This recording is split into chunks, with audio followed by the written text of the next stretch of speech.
Salary వచ్చింది కదా అని చాలా సంతోషంగా పే స్లిప్ ఓపెన్ చేశా. But next again shock, TDS deducted అని చిన్న లైన్ లో పెద్ద అమౌంట్ పోతే అప్పుడు హెడేక్ స్టార్ట్ అయ్యింది. ఇంత కష్టపడి సంపాదించిన దాంట్లో సగమంతా ట్యాక్సులకే పోతుంది అని బాధేస్తుంది. ఎంతమందికి తెలుసు మనం కొట్టించే పెట్రోల్ లో 50% ట్యాక్సే ఉంటుందని. సో మన బైక్ లో పెట్రోల్ కంటే ఎక్కువ ట్యాక్సే ఉందని ఫీలింగ్ వస్తుంది. ఒక చిన్న ప్రాపర్టీ కొన్నా, ఈవెన్ ఒక బిస్కెట్ ప్యాకెట్ తీసుకున్నా జిఎస్టీ జిఎస్టీ జిఎస్టీ. మన డైలీ లైఫ్ లో ఎక్కడ చూసినా ట్యాక్స్ అనేది ఉంటుంది. కానీ ఇండియాలో ట్యాక్స్ సిస్టమ్ అంటే ఈ కన్ఫ్యూజన్ అండ్ ఫ్రస్ట్రేషన్ ఎందుకు? Are we actually paying more tax than other countries like America, Japan, China and Dubai? Why does it feel so complex and heavy? ఈ వీడియోలో మనం ఏం డిస్కస్ చేయబోతున్నామంటే ఇండియాలో ట్యాక్స్ స్ట్రక్చర్ ఎలా ఉంది, ఫారిన్ కంట్రీస్ తో compare చేస్తే మన పొజిషన్ ఏంటి, and finally what can be improve to make taxation fair and easy. ఇవన్నీ డిస్కస్ చేసే ముందు subscribe to our channel. Part 1, how India's tax system works. First మనకు బేసిక్ అండర్స్టాండింగ్ ఉండాలి. ఇండియాలో 2 టైప్స్ ఆఫ్ ట్యాక్సెస్ ఉంటాయి, direct tax and indirect tax. Direct tax అంటే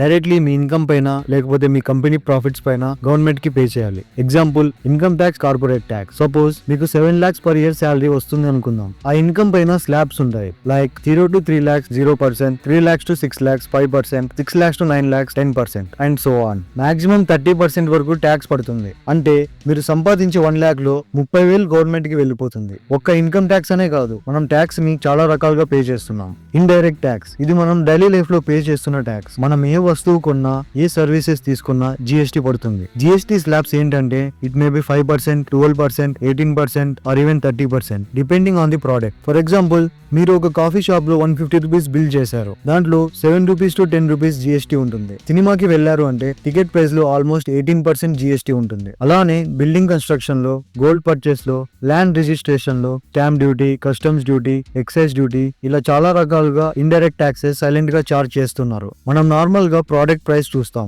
but already దాంట్లో tax and price రెండు మిక్స్ అయి ఉంటాయి. Here comes the real issue. ఇండియాలో టాక్సేషన్ సిస్టమ్ చాలా కాంప్లెక్స్. ఇన్కమ్ ట్యాక్స్ ఫైల్ చేయాలి అంటే స్లాబ్స్ చూడాలి, ఎగ్జామ్షన్స్ క్యాలిక్యులేట్ చేయాలి, ATC, ATD, HRA, standard deduction అంటే ఏంటో అర్థం చేసుకోవాలి. ఇంకా లేట్ అయితే పెనాల్టీ పడుతుంది. And most of the people, especially middle class, self employed and first time సంపాదించే వాళ్ళు చాలా కన్ఫ్యూజ్ అయిపోతుంటారు. ఒక సైడ్ లో ఇన్కమ్ ట్యాక్స్ కాంప్లెక్సిటీ, ఇంకొక సైడ్ లో ఇండైరెక్ట్ ట్యాక్స్ విజిబిలిటీ లేకపోవడం. వీటి వల్ల ట్యాక్స్ పే చేసిన ఫీలింగ్ ఉండదు, మన పాకెట్ పైన బర్డెన్ ఎక్కువైంది అనిపిస్తుంది. దట్ ఈస్ వై చాలా మందికి డౌట్ వస్తుంది, are we paying too much tax or just not understanding the system? Part 2, India versus other countries. ఇండియాలో ట్యాక్స్ సిస్టమ్ కష్టంగా ఉందని తెలుస్తోంది, బట్ వేరే కంట్రీస్ లో ఎలా ఉంది? Let's compare India with USA, Japan, China and Dubai, United States of America. USA లో income tax federal level లో పడుతుంది. స్లాబ్స్ ఎంత అంటే 10% నుంచి 37% వరకు ట్యాక్స్ ఉంటుంది. చాలా ఎక్కువ కదా. కానీ ఇక్కడ ట్విస్ట్ ఏంటంటే most of the people get tax refunds. అంటే శాలరీ నుంచి ఎక్స్ట్రా కట్ చేసిన అమౌంట్ ని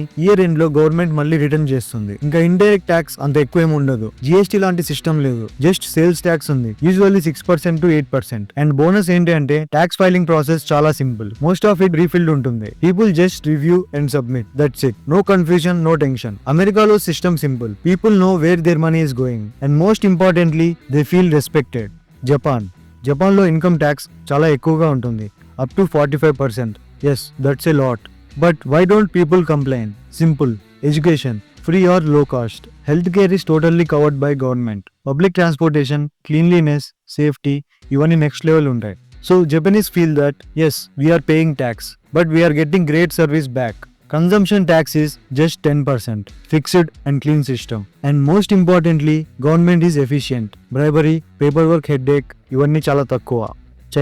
చైనాలో corporate tax 25%. Income tax slabs starts at 3%. Very low for basic earners.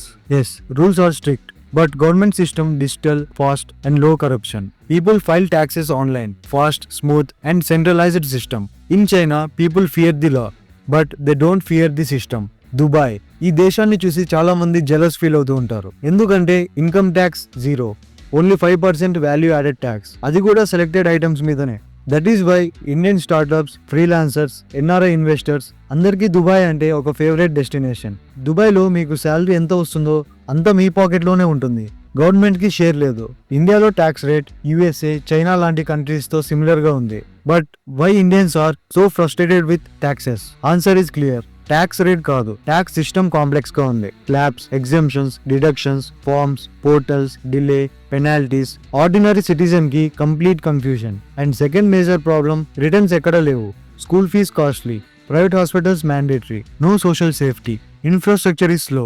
So, even after paying tax, Indians don't feel respected or rewarded. Part 3. Compliance headache. ఒక salaried person every year tax file చేయాలి. ఇది మనం అనుకునేంత simple కాదు. First of all ITR ని choose చేసుకోవాలి. ITR 1, ITR 2, ITR 3 ఇలా చాలా ఉంటాయి. తక్కువ శాలరీ ఉన్న వాళ్ళకి ఐటీఆర్ 1, కానీ సైడ్ ఇన్కమ్ ఉంటే ఐటీఆర్ 2, రెంటల్ ఇన్కమ్ ఉంటే ఇంకో ఐటీఆర్. ఈ పేర్లు వింటుంటేనే చాలా భయం వేస్తుంది. ట్యాక్స్ పే చేయడం కన్నా ఐటీఆర్ ఫామ్ సెలెక్ట్ చేయడం హెడ్ఏక్ అయిపోతుంది. Next deductions. Section 80C LIC, PPF, ELSS. Section 80D medical insurance, HRA, standard deduction, TDS, advance tax, form 16, form 26A. ఈ నేమ్స్ అన్ని చూస్తుంటేనే చాలా భయం వేస్తుంది. ఈవెన్ ఎడ్యుకేటెడ్ పీపుల్ కూడా గూగుల్ చేసి యూట్యూబ్లో ట్యూటోరియల్స్ చూసి ఫైల్ చేయాల్సిన పరిస్థితి. ఇక్కడ చిన్న మిస్టేక్ అయినా పెనాల్టీ, లేట్ ఫైల్ చేసినా పెనాల్టీ, మిస్ మ్యాచ్ అయితే నోటీస్. ఇంత చదువు చదివి కనీసం ట్యాక్స్ ఫైల్ చేయడం కూడా రావట్లేదు అనిపిస్తుంది. వేరే కంట్రీస్తో కంపేర్ చేస్తే USA most peoples tax returns are auto filled based on their salary records. Just verify and submit. అంతే. No tension, no confusion. Next Japan. Transparent system. People కి క్లారిటీ ఉంటుంది. ఎంత ట్యాక్స్ తీసుకుంటున్నారో, ఎందుకు తీసుకుంటున్నారో, ఎలా వాడుతున్నారో. అదే మన ఇండియాలో everything do it your self. Even local business owners, freelancers చాలా మందికి ట్యాక్స్ సిస్టమ్ అంటే భయం. ఎంత ఇన్కమ్ వస్తుందో తెలుసు, కానీ ట్యాక్స్ ఎలా ఫైల్ చేయాలో తెలియదు. Forms, rules, slabs, sections, these confuse people so much. మన సిస్టంలో బర్డెన్ ట్యాక్స్ లో లేవు. Burden is in figuring out how to do the tax. Part 4.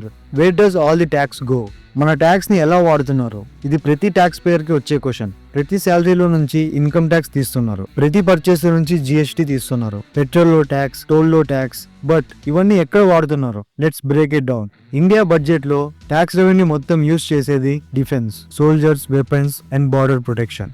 Infrastructure, roads, highways, railways. Education and health, schools, hospitals. Subsidies, ration, gas cylinders, agriculture. And free schemes like pensions and welfare schemes. Okay, all this sounds fine.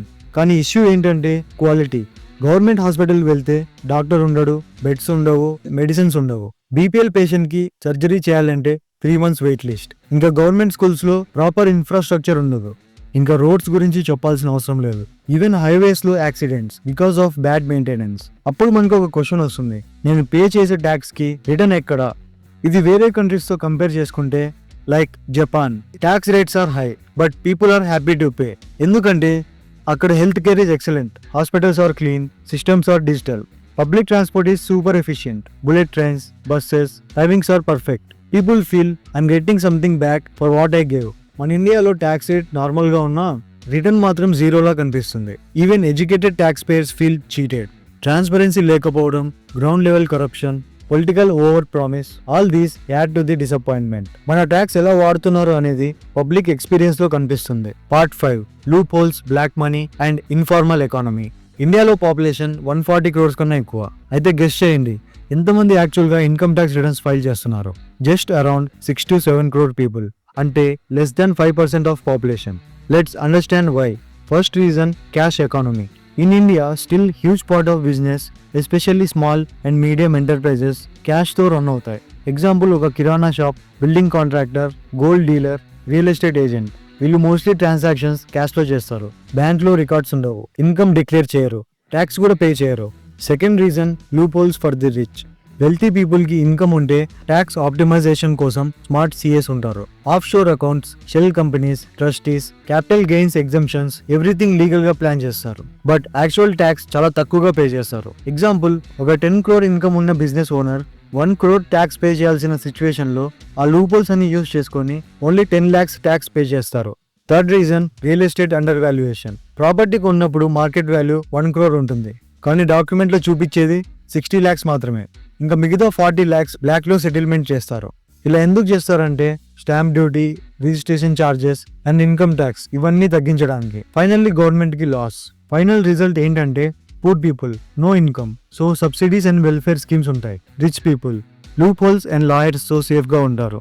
And middle class, stress, burden, EMI, TDS, petrol tax, GST, penalty fear. Middle class pays the most, gets the least. Part 6. The real reform needed. చాలా మంది చెప్తూ ఉంటారు, tax పడుతోంది, చాలా కష్టం అయిపోతుంది, tax cut చేయాలి, tax ని తగ్గించాలి. బట్ దీనికి రియల్ సొల్యూషన్ ఏంటంటే ఓన్లీ ట్యాక్స్ కట్ చేయడం కాదు, ట్యాక్స్ సిస్టమ్ ని హానెస్ట్, ట్రాన్స్పరెంట్ అండ్ సిటిజన్ ఫ్రెండ్లీగా మార్చడమే ఇంపార్టెంట్. సింప్లిఫికేషన్. ఐటీఆర్ ఫైల్ చేయడం అంటే యావరేజ్ పర్సన్ కి ఒక మ్యాథ్స్ ఎగ్జామ్ లాగా అయిపోయింది. Forms, slabs, exemptions, deductions. ఇండియాలో సిస్టమ్ ని సింపుల్ అండ్ యూనిఫామ్ చేయాలి. ఒక యాప్ లో ఫ్యూ క్లిక్స్ లో ప్రాసెస్ కంప్లీట్ అయిపోతే ఎంత ఈజీగా ఉంటుందో. ఫర్ ఎగ్జాంపుల్ యూఎస్ లో ప్రీ ఫిల్డ్ ఫార్మ్స్ వస్తాయి. Why not implement that here? Digitalization. Still చాలా మంది ఏజెంట్స్ సిఎస్ మీద డిపెండ్ అవుతున్నారు just to upload tax return. ఇండియాకి డిజిటల్ టెక్నాలజీలో స్ట్రెంత్ ఉంది. Aadhaar, UPI, DigiLocker etcetera. Tax కూడా 100% digital, mobile friendly and language inclusive గా చేయాలి. Everyone should feel that yes I can do it on my own. Accountability. Tax తీసుకుంటున్నారు okay, but ఇదంతా ఎక్కడ వాడుతున్నారు? పబ్లిక్ హాస్పిటల్స్ లో డాక్టర్స్ ఉండరు, స్కూల్స్ లో బెంచెస్ ఉండవు, రోడ్స్ అన్ని destroyed. So what we need is public report card. Annual గా అప్డేట్ చేయాలి. ట్యాక్స్ రెవెన్యూలో ఎంత డిఫెన్స్ కి, ఎంత హెల్త్ కేర్ కి, ఎంత సబ్సిడీకి ట్రాన్స్పరెంట్ గా చెప్పడం ట్రస్ట్ ని బిల్డ్ చేస్తుంది. ట్యాక్స్ అంటే పనిష్మెంట్ కాదు, it should be seen as contribution to the nation. కానీ కాంట్రిబ్యూషన్ కి క్లారిటీ, డిగ్నిటీ అండ్ రిటర్న్ ఉండాలి. That's what will change fear into trust and anger into pride. So చూసారు కదా, ఇండియాలో ట్యాక్స్ రేట్ అంటే స్కేరీ కాదు. యుఎస్, జపాన్, చైనాతో compare చేస్తే ఇన్ సమ్ కేసెస్ ఇండియాలో తక్కువగానే ఉంది. బట్ ఫ్రస్ట్రేషన్ ఎందుకు ఎక్కువ? బికాస్ సిస్టమ్ చాలా కన్ఫ్యూజింగ్. ఆర్డినరీ పర్సన్ కి అర్థం కాక చేసేటప్పుడు మిస్టేక్ అయితే పెనాల్టీ పడుతుంది, రిటర్న్ ఏం ఉండదు, బెనిఫిట్ కూడా ఫీల్ అవ్వట్లేదు. So people feel cheated. That's why many talented Indians, especially youth and startups దుబాయ్కి వెళ్ళిపోతున్నారు, సింగపూర్ లో బేస్ సెట్ చేస్తున్నారు. ఎందుకంటే simple system, less tax, more benefit. Yes, we need tax collection, but more than that, we need tax reform. Clarity కావాలి, dignity ఉండాలి, fairness ఉండాలి. ఎప్పుడైతే ఒక కామన్ మ్యాన్ నేను ఇచ్చిన ట్యాక్స్ తో కంట్రీ డెవలప్ అవుతోంది అని అనుకుంటాడో అప్పుడే ట్రస్ట్ వస్తుంది, అప్పుడే ప్రౌడ్ గా ఫీల్ అవుతారు. Thanks for watching. లైక్ చేయండి, షేర్ చేయండి and subscribe to Satya simplifies.